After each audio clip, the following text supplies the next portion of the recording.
ನಮಸ್ಕಾರ ಸ್ನೇಹಿತರೆ, ನಾನು ಸುಧಾ ಶ್ರೀನಿವಾಸ್. ಈ ವಿಡಿಯೋದಲ್ಲಿ ಮಾವಿನ ತೋರಣದ ಬಗ್ಗೆ ಕೆಲವು ವಿಷಯಗಳನ್ನು ತಿಳಿದುಕೊಳ್ಳೋಣ.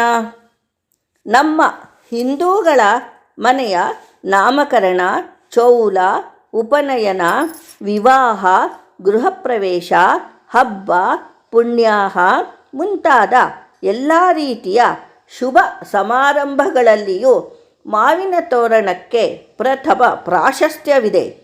ವಿಶೇಷವೆಂದರೆ ಪ್ರತಿ ಮನೆಯ ಬಾಗಿಲಿಗೆ ವರ್ಷಪೂರ್ತಿ ಮಾವಿನ ತೋರಣ ಇರಲೇಬೇಕು.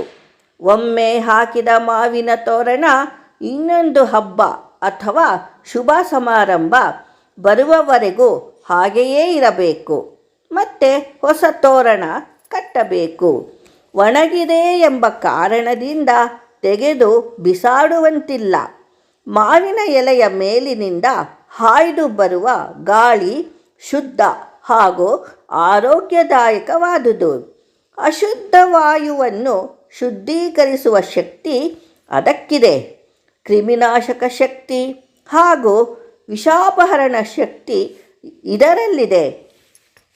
ಇಂತಹ ವಿಶೇಷ ಗುಣಗಳನ್ನು ಹೊಂದಿರುವ ಮಾವಿನ ತೋರಣವನ್ನು ಬಾಗಿಲಿಗೆ ಕಟ್ಟುವುದು ಅತ್ಯಂತ ಉಪಯುಕ್ತವಾಗಿದೆ.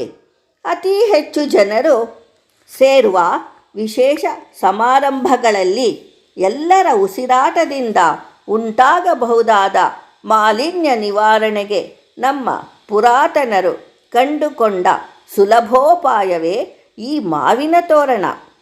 ಸುವಾಸನಾಯುಕ್ತವಾದ, ಆರೋಗ್ಯದಾಯಕವಾದ, ಶುಭ ಸೂಚಕವಾದ, ಶುಭ ಲಕ್ಷಣವಾದ, ಶುಭಪ್ರದವಾದ ಮಾವಿನ ತೋರಣದ ಬಳಕೆ ನಮ್ಮ ಹಿತದೃಷ್ಟಿಯಿಂದ ಅಗತ್ಯವಾದುದಾಗಿದೆ. ಈ ವಿಡಿಯೋ ನಿಮಗೆ ಇಷ್ಟವಾದಲ್ಲಿ ಲೈಕ್ ಮಾಡಿ, ಶೇರ್ ಮಾಡಿ, ಹೊಸಬರು ಸಬ್ಸ್ಕ್ರೈಬ್ ಆಗಿ. ಧನ್ಯವಾದಗಳು.